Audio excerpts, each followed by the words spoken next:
Hello everyone, my self Swapnil sir और इस video में डिस्कस करने वाले हैं क्लास 10 का मैथमेटिक्स चैप्टर नंबर 3 जो कि है pair of linear equations in two variables. Last class में तुम लोगों को याद होगा कि मैंने कवर किया था सब्स्टिट्यूशन मेथड। उसमें मैं समझाया था अच्छे से कि एग्जांपल्स ले लेके कि कैसे सब्स्टिट्यूशन मेथड को अप्लाई करते हैं और कैसे सोल्यूशन निकालते हैं कोई भी पेयर ऑफ लीनियर इक्वेशंस के। ठीक है, तो इसी तरीके से हम लोग आज नेक्स्ट मेथड देखने वाले हैं जो कि एलिमिनेशन मेथड, और कोशिश करेंगे आज एक क्रॉस मल्टीप्लिकेशन मेथड उसको भी कवर कर सके। ठीक है, तो एलिमिनेशन मेथड में यहाँ पे देखो मैंने स्टेप बाय स्टेप कुछ प्रोसीजर लिखा है। ये प्रोसीजर तुम्हें फॉलो करना है जब भी एलिमिनेशन मेथड यूज करोगे। जैसा मैंने सब्स्टिट्यूशन मेथड के लिए किया था सेम वैसे ही कुछ प्रोसीजर रहेगा, लेकिन बस थोड़े से एक दो जगह ट्विस्ट रहेंगे, तो वो देखना क्या क्या है। ठीक है, मैं यहाँ पे सीधा एग्जांपल में जंप कर रहा हूँ। एग्जांपल्स में लेते थे मैं स्टेप्स एक्सप्लेन करूंगा कि कैसे हम लोग ये स्टेप्स यूज करने वाले हैं। तो use elimination method to find out all possible solution of the following pair of linear equations. तो उसने यहाँ पे दो पार्ट दिए हैं। सबसे पहले फर्स्ट पार्ट से स्टार्ट करते हैं। पेयर ऑफ लीनियर इक्वेशन देखो, एक्स और y pair of linear equations है, यानी दो लीनियर इक्वेशंस है। ठीक है, दो वेरिएबल्स भी है एक्स एंड वाई। ठीक है, तो तुम्हें क्या करना है एलिमिनेशन मेथड में, सबसे पहले दोनों इक्वेशंस को नाम दे दो। जैसे कि 2x plus 4y is equal to 8, इसको बोल दो ये है फर्स्ट इक्वेशन। ठीक है, और सिमिलरली दूसरा इक्वेशन देखो 4x plus 5y is equal to 7, ये है दूसरी इक्वेशन। तो देख सकते हो दो पेयर ऑफ लीनियर इक्वेशन हमारे पास रेडी है। अब इसको सॉल्व करना है। अभी ये तो सीधा मैंने यहाँ पे पेयर ऑफ लीनियर इक्वेशन दिया है। कई बार क्या होता है कि वर्ड प्रॉब्लम में से तुम्हें पेयर ऑफ लीनियर इक्वेशन निकालना पड़ता है। याद होगा तो मैंने लास्ट क्लास में एक लास्ट एग्जांपल जो कराया था वर्ड प्रॉब्लम पे था, तो उसमें तुम्हें पहले लीनियर इक्वेशंस बनाने पड़ते थे, उसके बाद ही सॉल्व कर सकते हो। अभी स्टार्टिंग में अपन बहुत सिंपल से स्टार्ट करेंगे। पहले लीनियर इक्वेशंस मैंने यहाँ पे ऑलरेडी दिए हैं, उन पे एलिमिनेशन मेथड से हम लोग इनके सॉल्यूशंस कैसे निकालेंगे वो देखने वाले हैं। तो देखो ये दो इक्वेशंस हमारे पास। अब सबसे पहला स्टेप यहाँ पे पढ़ो, देखो क्या लिखा है। One variable of the two variables is eliminated by making the coefficients of the variable equal in both the equations. तो तुम्हें क्या करना है, यहाँ पे दो वेरिएबल्स है, देखो ऊपर नीचे एक्स एंड वाई दो वेरिएबल्स है। उन दोनों वेरिएबल्स में से एक वेरिएबल को तुम्हें एलिमिनेट करना है, इसको हटाना है, इसलिए इसका नाम ही एलिमिनेशन। तो पहला वाला क्या था कि एक सब्स्टिट्यूशन में क्या था कि एक वेरिएबल को दूसरे वेरिएबल के टर्म्स में लिखो और उसको दूसरे में सब्स्टिट्यूट कर दूसरे इक्वेशन में। यहाँ पे ऐसा नहीं है, यहाँ पे सब्स्टिट्यूशन नहीं कर रहे अपन। यहाँ पे क्या कर रहे हैं, दोनों इक्वेशंस में से एक वेरिएबल को एलिमिनेट करना है। कैसे एलिमिनेट करोगे, दोनों में से सपोज तुम्हें चलो एक प्लान करते हैं, चलो मुझे y को एलिमिनेट करना है या फिर चलो मुझे x को एलिमिनेट करना है, कोई भी एक ले सकते हो, दोनों ऑप्शन है। अगर मैं x को चूज करता हूं तो मुझे क्या करना है, देखो making the coefficients of that variable. Suppose मुझे x को एलिमिनेट करना है तो मुझे इस जो x का वेरिएबल है इन दोनों के कोएफिशिएंट्स देखो, इसका 2 है इसका 4 है, तो दोनों को इक्वल करना है। देखो यहाँ पे लिखा making equal in both the equations. तो ये इक्वल कैसे करते हो, जैसे देखो यहाँ पे 2 है यहाँ पे 4 है। यूजुअली हम लोग क्या करते हैं, दोनों नंबर्स जो भी कोएफिशिएंट रहेंगे उनका एलसीएम लेते हैं। ठीक है, और अगर एलसीएम की जरूरत नहीं है तो इस तरीके से तुम क्या कर सकते हो, 2 यहाँ पे 4, तो इस तरीके से यहाँ पे 2 को सीधा मल्टीप्लाई कर सकते हो 2 से, तो वो क्या हो जाएगा इस तरीके से 4, यहाँ पे भी 4 हो जाएगा। तो दोनों इक्वेशंस को, दोनों कोएफिशिएंट्स को इक्वल करना है। ठीक है, तो फिर जैसे तुमने दोनों को इक्वल किया उसके बाद तुम्हें क्या करना है, इन दोनों को इक्वेशंस को सबट्रैक्ट करना है। तो बेसिकली एक ही स्टेप याद रखना है तुम्हें इस तरीके से कि कोई भी अगर कोएफिशिएंट को एलिमिनेट करना है तो दोनों के मतलब वो जो वेरिएबल तुम्हें सपोज x एलिमिनेट करना है तो उसके कोएफिशिएंट्स को इक्वल करोगे और फिर दोनों इक्वेशंस को सबट्रैक्ट करोगे। यूजुअली जब कोएफिशिएंट्स को इक्वल करते हैं तो उनको एलसीएम से भी कर सकते हो या फिर दोनों इक्वेशंस में तुम रैंडम मल्टीप्लिकेशन भी कर सकते हो। तो देखो मैं क्या करने वाला हूं, तो फर्स्ट इक्वेशन को मल्टीप्लाई कर रहा हूं मैं 2 से, क्योंकि देख सकते हो मैंने अगर फर्स्ट यहाँ पे 2 है यहाँ पे 4 है, तो दोनों सेम कैसे हो सकते हैं। जब मैं फर्स्ट इक्वेशन को अगर पूरा 2 से मल्टीप्लाई कर रहा हूं तो देखो 2 2 4 हो जाएगा, यहाँ पे भी ऑलरेडी 4 है। तो देख सकते हो नया इक्वेशन जो तैयार होगा वो क्या हो जाएगा, 2 से मल्टीप्लाई करो थ्रू आउट एलएचएस आरएचएस दोनों में, तो 4x plus 8y is equal to 16। तो इस तरीके से नया इक्वेशन तैयार हो जाएगा। तुम इसको चाहिए तो थर्ड इक्वेशन करके नाम दे सकते हो। वैसे एक्चुअल में फर्स्ट और थर्ड इक्वेशन दोनों सेम ही है। देख सकते हो ये और ये इक्वेशन में डिफरेंस क्या है कि दोनों साइड बस 2 से मल्टीप्लाई किया है, लेकिन दोनों इक्वेशन सेम चीज को ही रिप्रेजेंट कर रहा है। ठीक है, तो 4x plus 8y equal to 16 और 4x plus 5y is equal to 7। अब क्या करना है, तुम्हें दोनों इक्वेशन को सबट्रैक्ट करना है। तो तुम चाहिए तो 2 - 3 कर सकते हो, फिर 3 - 2 कर सकते हो, तुम्हारी इच्छा, फर्क कुछ नहीं पड़ने वाला है। तो चलो हम लोग 2 - 3 करेंगे। ठीक है, तो second equation minus third equation करना है तुम्हें, दोनों इक्वेशन को सबट्रैक्ट करोगे तो देख सकते हो 4x - 4x आपस में कैंसिल हो जाएगा, 5y - 8y तो ये बन जाएगा -3y, ये हो गया एलएचएस का काम। सिमिलरली आरएचएस में देखो 7 - 16, तो 7 - 16 करोगे तो 9 आएगा। तो देख सकते हो पूरा वैल्यू इक्वेशन में से एक वेरिएबल एलिमिनेट हो गया है। डायरेक्टली सीधा वैल्यू आ रही है y की वैल्यू, जो कि हमारे पास कितनी आ रही है, माइनस और माइनस को कैंसिल हो जाएगा, 9/3 करोगे तो y की वैल्यू आएगी हमारे पास 3, और y की वैल्यू 3 अगर यहाँ पे किसी भी इक्वेशन में डाल के पुट करोगे तो तुम्हें x की वैल्यू भी आ जाएगी। तो देख सकते हो ये मेथड जो है वो थोड़ा सा एलिमिनेशन से थोड़ा सब्स्टिट्यूशन से थोड़ा सिंपल मेथड है। इसमें ज्यादा कुछ एक वैल्यू उठा के दूसरे में पुट करने की जरूरत नहीं है। सीधा क्या है, दोनों इक्वेशन में से एक को एलिमिनेट करो, दोनों वेरिएबल में से एक को एलिमिनेट करो यूजिंग कुछ मल्टीप्लीकेशन, वो तुम दिमाग लगाओ अपना कैसे लगाओगे, ठीक है। और एक बार दोनों को सब्ट्रैक्ट किया तो पूरी कहानी देखो यहाँ पे लिखा है, after eliminating that variable the left equation is an equation in one variable which can be solve easily. तो इसके आगे तुम्हें पता ही है कि अगर एक वेरिएबल अगर बचता है तो उसको सॉल्व करना बहुत आसान रहता है। तो देख सकते हो हमने एक वेरिएबल की वैल्यू निकाल दी है। और फाइनली जो लास्ट है, जो सब्स्टिट्यूशन के लिए भी था, value of one variable obtained in this way can be substituted in any of the two given equations to find the value of the other variable. तो ये जो वैल्यू ऑफ y आई है, इसको उठा के अपन इस इक्वेशन में, अगर इस इक्वेशन में किसी में भी पुट कर सकते हैं। तो हमें जो बचा जो वेरिएबल, जैसे कि y की वैल्यू आ गई है, जो बचा कौन सा x, तो उसकी भी वैल्यू आ जाएगी। तो यूजिंग इक्वेशन 1 वी गेट तो 2x plus 4y is equal to 8 है। तो यहाँ पे 2x अननोन, अभी भी x, y की वैल्यू पता चल गई है, तो पुट करेंगे y की वैल्यू यहाँ पे। तो देखो क्या बनेगा, 2x plus 12 is equal to 8।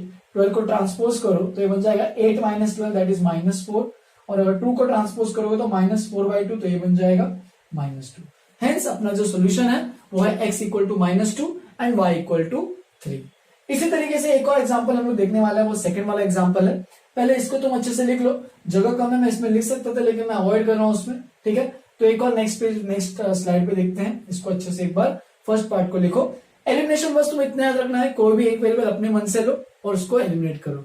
Suppose अगर इस क्वेश्चन में, इसी फर्स्ट पार्ट में 4y और 5y, सपोज तुम्हें ये 4 और 5 मतलब y को एलिमिनेट करना होता तो कैसे करते, देखो 4 और 5, तो तुम्हें 4 और 5 का एलसीएम लेके देखना है साइड में, रफ में एक बार एलसीएम लेना है। तो एलसीएम कैसे लोगे, देखो 4 और 5 का अगर एलसीएम निकालते हो तो 20 आता है।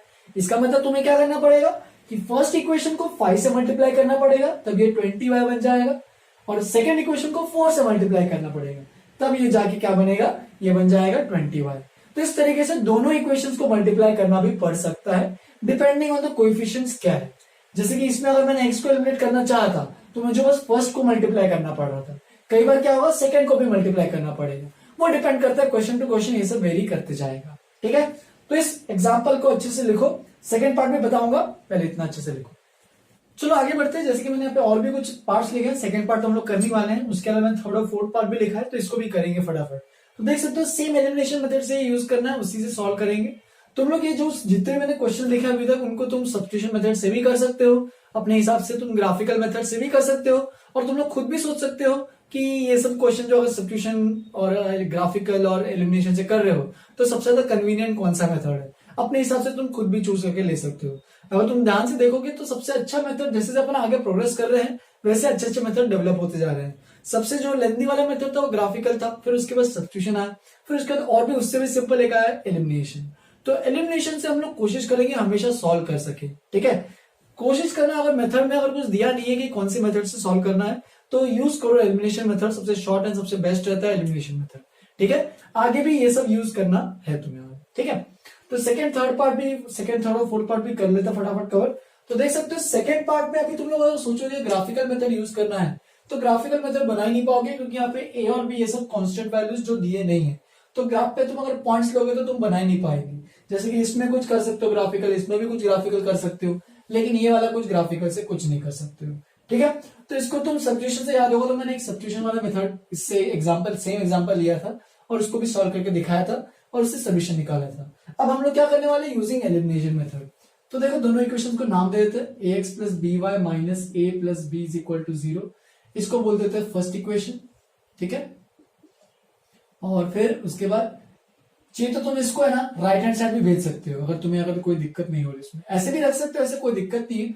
तुम इसको राइट हैंड साइड में भेजोगे तो भी कोई दिक्कत नहीं है, one one the same thing है, ठीक है। सेकंड इक्वेशन में सेम चीज करते चलो, b x minus a y is equal to right hand side भेजोगे तो दोनों ए प्लस बी बन जाएगा। तो देख सकते हो फर्स्ट इक्वेशन और सेकंड इक्वेशन दोनों तैयार है हमारी। अब इसमें एलिमिनेशन करना है, तो सबसे पहले डिसाइड करो तुम किसको एलिमिनेट करना चाहते हो। अगर तुम्हें x को करना है तो x को एलिमिनेट करो, अगर तुम्हें y को एलिमिनेट करना है तो y को एलिमिनेट करो। तो चलो इस बार अपन x को भी तो एलिमिनेट किया था लास्ट एग्जांपल में, अब थोड़ा सा डिफरेंट सोचते हैं, चलो y को एलिमिनेट करके देखते हैं।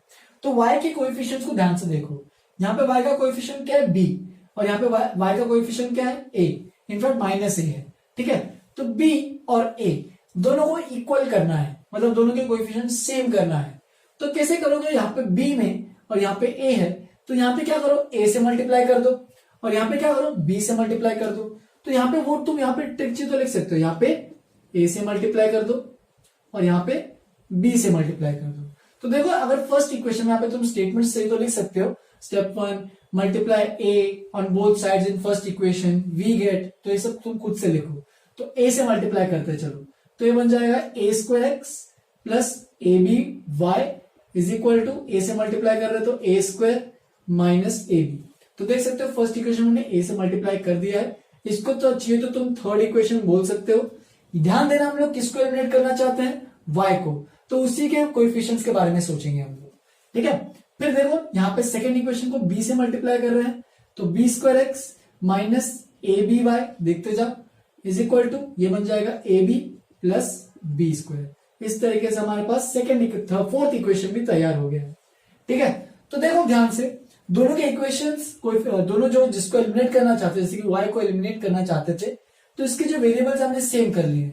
अब मैंने जैसे कि कहा था पिछले इक्वेशन में सब्ट्रैक्ट कर सकते हो, लेकिन ध्यान दो इसमें यहाँ पे ये प्लस है और यहाँ पे ये माइनस है, तो तुम्हें ये एलिमिनेट करने के लिए क्या तुम्हें इसको सब्ट्रैक्ट करना पड़ेगा या ऐड करना पड़ेगा। तो जाहिर सी बात है यहाँ पे दोनों को अगर हटाना है तो दोनों इक्वेशंस को, थर्ड और फोर्थ इक्वेशन को तुम्हें ऐड करना पड़ेगा, तभी जाके ये दो एक दूसरे को कैंसिल कर सकते हैं। Therefore, now performing third equation plus fourth equation। तो ये सब तुम्हें सोचते हुए चलना, ये अपने आप सूझेगा तुम्हें कि अच्छा दोनों इक्वेशन में दोनों ही वेरिएबल्स तो सेम हो गए, बस ये प्लस और ये माइनस में है तो ऐड कर दो। अगर दोनों प्लस में रहते या फिर दोनों माइनस में रहते तो तुम्हें सब्ट्रैक्ट करना पड़ता, लेकिन एक का साइन प्लस है और एक का साइन माइनस है, तो तुम्हें इनको ऐड करना पड़ेगा। तो देखो चलो ऐड करते हैं, तो ये बन जाएगा लेफ्ट हैंड साइड में a square x plus b square x, तो एक्स कॉमन लेते हैं, तो a square plus b square into x. फिर ये अगर ऐड करोगे तो यहाँ पे मैं लिख देता हूँ चाहिए तो अभी, लेकिन जाहिर सी बात है वो दिख ही रहा होगा सबको कि दोनों एक दूसरे को कैंसिल आउट कर देंगे। फिर यहाँ पे भी ऐड करते जाओ, a square minus a b plus a b plus b square, तो देख सकते हो यहाँ पे ए बी और ए बी भी कैंसिल हो गया। तो देखो ये क्या बन रहा है, a square plus b square into x is equal to, यहाँ पे क्या बचा, a square plus b square. तो देख सकते हो जब a square plus b square as a whole, जब मैं इसको ट्रांसपोज करूंगा इस साइड, तो दिस अपॉन दिस हो जाएगा, तो एक दूसरे को कैंसिल आउट कर लेंगे और x की वैल्यू हमारे पास आएगी 1।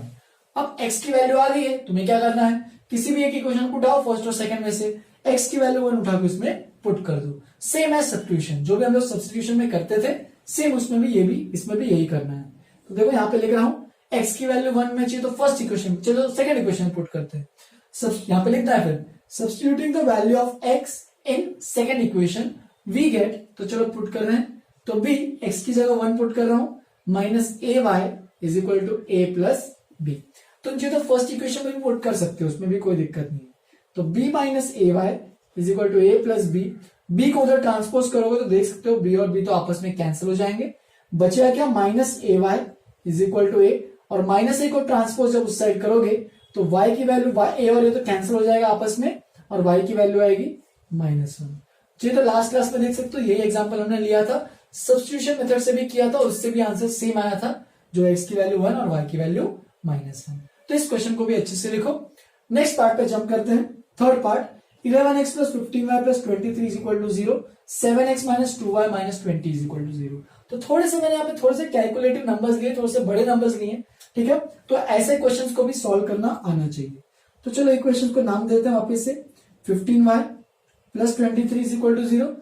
तुम इसको चाहिए तो राइट हैंड साइड भेज सकते हो, कोई दिक्कत नहीं है, या फिर ऐसे भी रखोगे तो भी कोई दिक्कत नहीं है, हमारे सेम थिंग है, कुछ फर्क तो नहीं पड़ने वाला उससे, ठीक है। तो इसको बोल दो ये फर्स्ट इक्वेशन, सिमिलरली उसको बोल दो 7x माइनस 2y, उसको राइट हैंड साइड में भेजोगे तो प्लस 20 हो जाएगा, तो ये बन जाएगा सेकेंड इक्वेशन, ठीक है। तो अब मैं तुम्हें एक चीज सिखाऊंगा कि जिससे हमारा मल्टीप्लीकेशन ज्यादा आसान रहे, जो हम लोग मल्टीप्लीकेशन कर रहे थे वो आसान रखना है, ज्यादा बड़े नंबर्स पे जंप नहीं करना है। जैसे कि चलो अगर तुम्हें x को एलिमिनेट करना होता तो 11 और 7, तो इसका प्रोडक्ट क्या होता है 77, मतलब एलसीएम क्या होता है 77। 15 और 2 इसका एलसीएम क्या होता है 30। तो देख सकते हो यहाँ पे थोड़े छोटे नंबर्स मिल रहे हैं 30, मतलब इधर 2 से मल्टीप्लाई करना पड़ेगा और इधर 15 से मल्टीप्लाई करना पड़ेगा। तो हमेशा कोशिश क्या करो जब भी एलिमिनेशन करते हो, जो भी वेरिएबल को सेम करना है, थोड़े छोटे नंबर्स लिया करो, क्योंकि अगर तुमने यहाँ पे 7 से मल्टीप्लाई किया फिर देखो कैलकुलेशन गंदा करना पड़ेगा, 15 7 से निकालना पड़ेगा, 23 7 से निकालना पड़ेगा। यहाँ पे भी फिर कितने 11 से मल्टीप्लाई करना पड़ेगा, अगर एक्स को एलिमिनेट करना है तो यहाँ पे 11 से मल्टीप्लाई करना पड़ेगा सेकंड इक्वेशन को, तो 2 11 से तो ठीक है 20 11 से करना पड़ेगा। फिर बड़े नंबर्स को सब्ट्रैक्ट करने में थोड़ा सा त्रास आएगा, लेकिन हमें उतना अवॉइड करना है वो सब। तो उसके लिए हमें क्या ढूंढना है हमेशा, कौन सा ज्यादा आसान वाला छोटा नंबर है। तो देख सकते हो यहाँ पे मैं क्या करने वाला हूँ, y को एलिमिनेट करने वाला हूँ, क्योंकि 15 और 2 का अगर एलसीएम निकालते हो तो 30 आता है। तो मैं सीधा सोचता हूँ कि 30 है, चलो तो 15 इंटू क्या करना पड़ेगा यहाँ पे 2, और यहाँ पे देखो -2 है तो यहाँ पे इंटू क्या करना पड़ेगा 15, ताकि ये भी 30 बन जाए और ये भी 30 बन जाए। देख सकते हो यहाँ पे +30 बनेगा और यहाँ पे -30 बनेगा। वो आगे की बात है, वो बाद में बताऊंगा, जैसे कि इसमें किया था सेम आगे प्रोसीजर में बताऊंगा। चलो फिर 2 से मल्टीप्लाई करो तो ये बन जाएगा 22x + 30y is equal to -46। देखो कितने आसान नंबर्स आ गए, ज्यादा डिफिकल्टी नहीं होगी। थर्ड इक्वेशन नाम दे दो उसको चाहिए तो। फिर 15 से मल्टीप्लाई करो तो 15 7 7 5 35 और 3 कैरी हो तो 105 आएगा, तो 105x और यहाँ पे 15 2 जा तो ये -30y इज इक्वल टू 15 2 जा 30 और 15 20 जा 300 हो जाएगा, तो ये 300 इस तरीके से यहाँ पे आ जाएगा। और इसको भी फोर्थ इक्वेशन नाम दे दो, ठीक है। अब देख सकते हो थर्ड इक्वेशन और फोर्थ इक्वेशन में y के जो कोएफिशिएंट्स है वो दोनों सेम है, जबकि यहाँ पे +30 और यहाँ पे -30 है। तो ध्यान देना, यहाँ पे +30 और -30 है, तो थर्ड और फोर्थ इक्वेशन का क्या करोगे, तो थर्ड और फोर्थ इक्वेशन को तुम्हें ऐड करना पड़ेगा, तभी ये y का इक्वेशन, y का कोएफिशिएंट y जो है वेरिएबल एलिमिनेट हो जाएगा। तो यहाँ पे लिख सकते हो तुम लोग एडिंग 3 and 4, ठीक है, ऐसे लिख सकते हो, या फिर थर्ड इक्वेशन + फोर्थ इक्वेशन ऐसे भी लिख सकते हो। वी गेट, तो देखो यहाँ पे ऐड कर रहा हूं, तो 225 तो मैं ऑलरेडी ऐड कर रहा हूं, तुम चलो स्टेप बाय स्टेप ऐड कर सकते हो।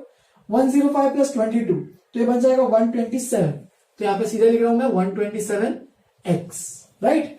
और फिर ये और ऐड करेंगे तो ये कैंसिल आउट हो जाएगा, इज इक्वल टू 300 -46। देखो ऐड कर रहे हैं तो इस तरीके से ऐड हो गई, -46 + 300, तो ये बेसिकली ऐड करने पे क्या हो रहा है, ये तो माइनस है ऑलरेडी, तो सब्ट्रैक्ट ही करना पड़ेगा। तो 127x इज इक्वल टू, चलो ये निकालते हैं, ये कितना आ रहा है, ये 4 हो गया, ये 5 हो गया, और ये कितना एक और, ये हो जाएगा मेरे ख्याल से 4, तो 254 इस तरीके से आ जाएगा। 127x is equal to 254। बस यहाँ पे अगर ट्रांसपोज करोगे 254 डिवाइडेड बाय 127, तो देखो मेरे ख्याल से 127 1 जा होता है और 127 2 जा आ रहा है, देख सकते हो। तो इसका मतलब x की वैल्यू आ गई हमारे पास 2। तुम चाहिए तो x को भी एलिमिनेट करना है तो उससे भी कर सकते हो, कोई दिक्कत नहीं है, बस कैलकुलेशन तुम्हें अच्छे से परफॉर्म करना है, ठीक है। तो x की वैल्यू एक बार आ गई, बस x की वैल्यू उठा के किसी भी एक इक्वेशन में पुट करो, सेम एज सब्स्टिट्यूशन मेथड। अब x की वैल्यू उठा के चलो फर्स्ट इक्वेशन में पुट करते हैं, तो फर्स्ट इक्वेशन में पुट कर रहा हूं।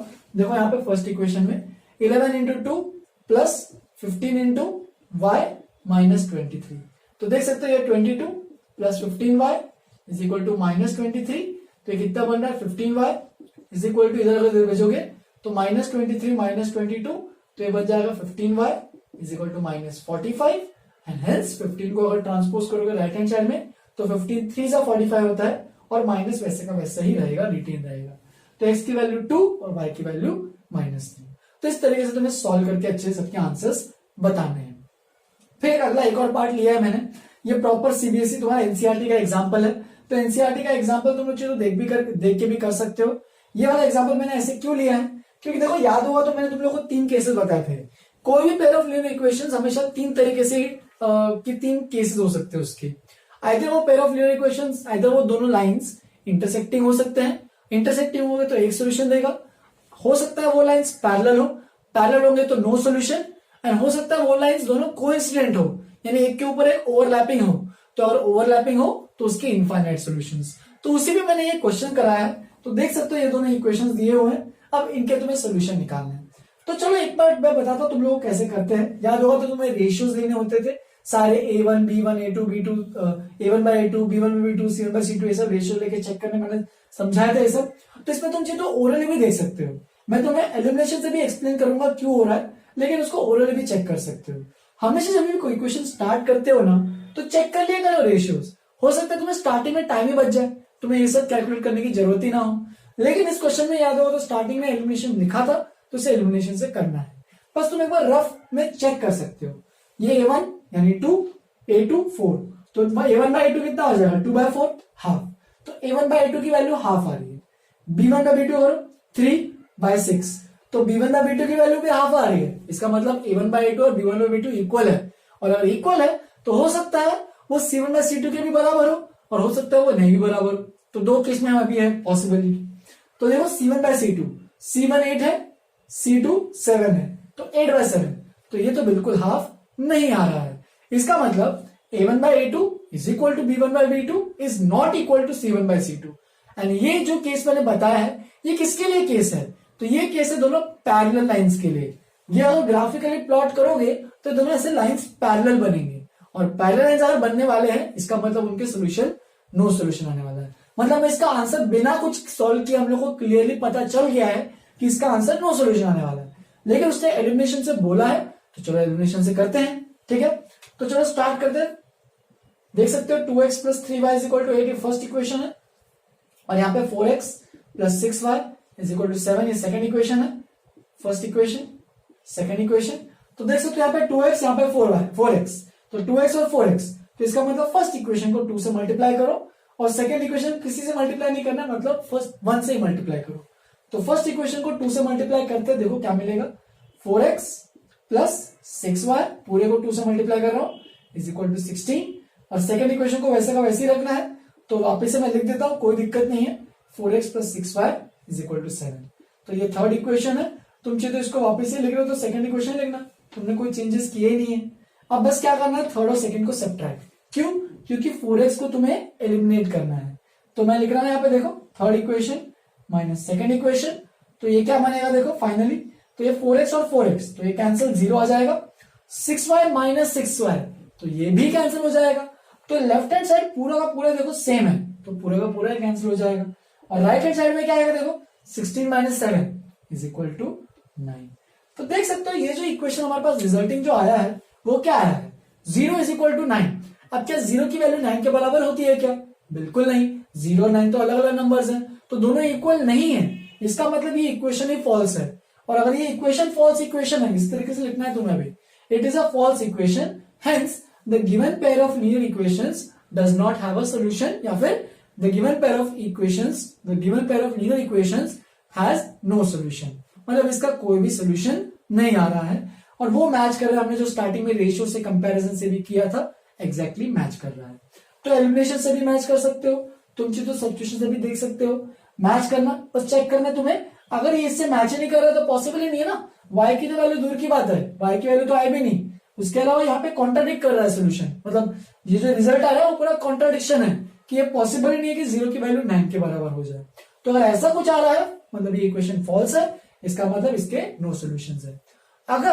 अगर यहाँ पे सपोज चलो 7 की जगह यहाँ पे अगर 16 होता, ठीक है 7 की जगह 16 होता, देखो यहाँ पे 16, तो देख सकते हो 8/16, तो उसका भी रेशियो हाफ होता, तो A1 by A2, B1 by B2, C1 by C2 वो तीनों इक्वल हो जाते, और वो क्या होता है लाइंस कोइंसिडेंट हो जाते हैं, ओवरलैपिंग हो जाते, और ओवरलैपिंग का मतलब इनफाइनाइट सॉल्यूशंस।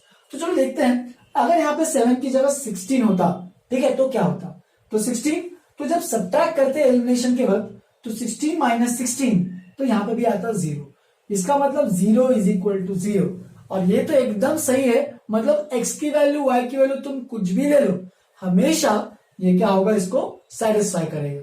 हेंस अगर ऐसा 0 इक्वल दोनों नंबर्स अगर मैच कर रहे हैं, इसका मतलब तुम्हें लिखना है कि hence the given pair of linear equations has infinite solutions. तो इस तरीके से वो वाले एग्जांपल भी तुम्हें करने आने चाहिए, ठीक है। तो इन चारों पार्ट्स को अच्छे से लिखो, ठीक है। और भी नेक्स्ट में कुछ मैं वर्ड प्रॉब्लम लेता हूं, उसको भी एक्सप्लेन करता है कि वर्ड प्रॉब्लम्स में कैसे करना है। बट होपफुली ये अगर मेथड सबको क्लियर है तो वर्ड प्रॉब्लम में दिक्कतें नहीं आनी चाहिए, क्योंकि हमने पहले भी वर्ड प्रॉब्लम्स किए यूजिंग सब्स्टिट्यूशन मेथड। बस चेंज क्या है कि बस सब्स्टिट्यूशन की जगह अभी क्या करना है, हमें एलिमिनेशन लगाना होगा, ठीक है। तो इतना लिखो, आगे बढ़ते हैं। तो चलो आगे बढ़ते हैं। जैसे कि मैंने यहाँ पे और भी कुछ वर्ड एग्जांपल्स लिए हैं, एग्जांपल 2 और एग्जांपल 3। तो यहाँ पे वर्ड प्रॉब्लम तो तुम्हें बस यही करना है कि मैथमेटिकल इक्वेशन बनाना है और बस यूजिंग एलिमिनेशन मेथड हम लोग सीखेंगे आज सॉल्व कैसे करते हैं यूजिंग एलिमिनेशन मेथड। ठीक है, तो एग्जांपल नंबर 2 देखो। सबसे पहले क्या दिया है, if we add 1 to the numerator and subtract 1 from the denominator a fraction reduces to 1।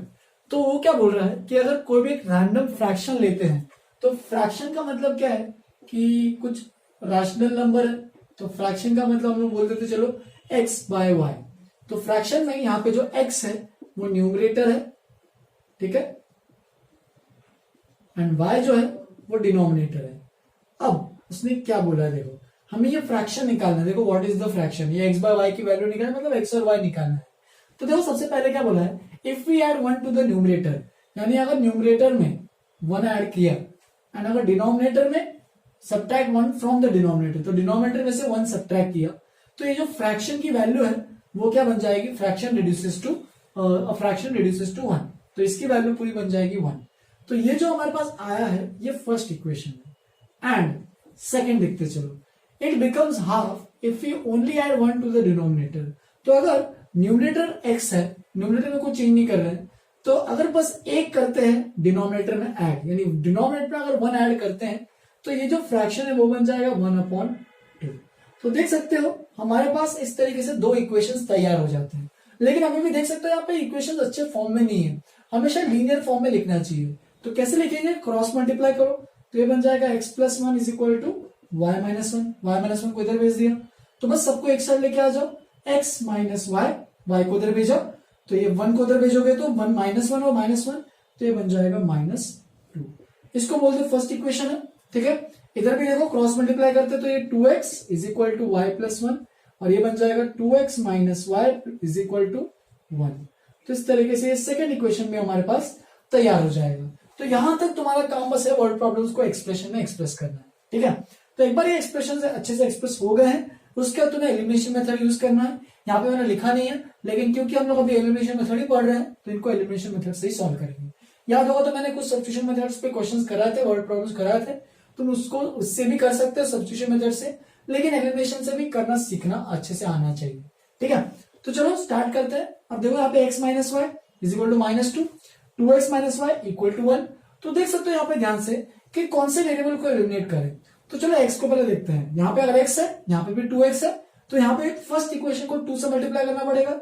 जबकि यहाँ पे अगर y को एलिमिनेट करना होता तो -y और -y, तो मतलब कुछ मल्टीप्लाई करने की जरूरत ही नहीं पड़ती, दोनों के दोनों क्या है, सेम है। तो अगर दोनों के दोनों सेम है तो कुछ मल्टीप्लाई करने की जरूरत नहीं है, सीधा सब्ट्रैक्ट करो। तो इसलिए हम लोग किससे प्रोसीड करेंगे, एलिमिनेटिंग y से, ठीक है। तो first equation minus second equation, तो देखो फर्स्ट और सेकेंड को माइनस करते हैं, तो x minus y minus 2x plus y -2 -1। तो देख सकते हो LHS और RHS दोनों को सब्ट्रैक्ट किया है मैंने। तो यहाँ पे देखो माइनस वाई और प्लस वाई कैंसिल हो जाएगा सब्ट्रैक्ट करने के वजह से, तो x माइनस और -2x बन जाएगा -x, -2 -1 बन जाएगा -3, और माइनस माइनस आपस में एक दूसरे से कैंसिल हो जाएंगे, तो x की वैल्यू आ जाएगी हमारे पास 3। और अगर y की वैल्यू निकालनी है वो भी निकाल सकते हैं, कैसे, x की वैल्यू 3 उठा के किसी भी एक इक्वेशन में पुट कर दो। तो चलो इसमें पुट करते हैं फर्स्ट इक्वेशन में, तो x की जगह 3 minus y is equal to -2।